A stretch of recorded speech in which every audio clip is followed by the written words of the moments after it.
સમાચાર મળી રહ્યા છે બાલાસિનોરથી ગાંધીના ગુજરાતમાં ₹65 લાખના દારૂ ઉપર ફરી વળ્યું બુલડોઝર।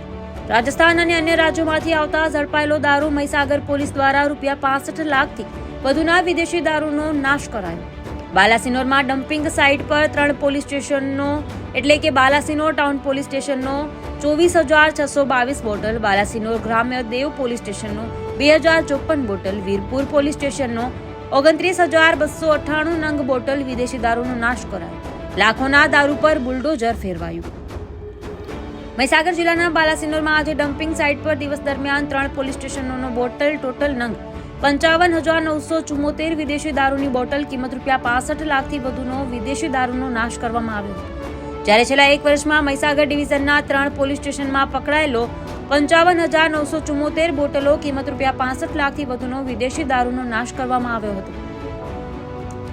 જેમાં ડીવાયએસપી કમલેશ વસાવા, બાલાસિનોર પ્રાંત અધિકારી હિરેન ચૌહાણ, મામલતદાર બાલાસિનોર, મામલતદાર વીરપુર, નશાબંધી અધિકારી અને બાલાસિનોર ટાઉન પોલીસ સ્ટેશનના પીઆઈ અંશુમન નીનામા, દેવ પોલીસ સ્ટેશનના પીઆઈ એબી દેવધરા, વીરપુર પોલીસ સ્ટેશનના પીઆઈ બીએમ પટેલ અને પીએસઆઈ સહિત સ્ટાફ, બાલાસિનોર તલાટી અને મામલતદાર ઓફિસ સહિત પૂરો સ્ટાફ સાથે હાજર રહ્યા હતા। બ્યુરો રિપોર્ટ જમીલા દિવાન, ન્યૂઝ ટુડે।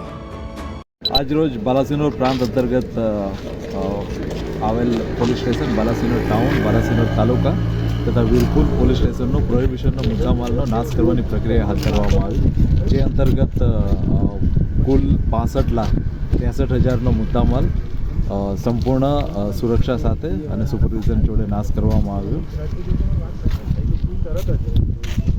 આ મુદ્દામાલ કેટલા સમયનો હતો? જાન્યુઆરીમાં લાસ્ટ મુદ્દામાલ નાશની પ્રક્રિયા હાથ ધરવામાં આવી હતી। ત્યારબાદ જે પણ મુદ્દામાલ પકડવામાં આવ્યો હતો એ તમામનો અત્યારે 3 પોલીસ સ્ટેશનનો મુદ્દામાલ નાશ કરવામાં આવ્યો છે।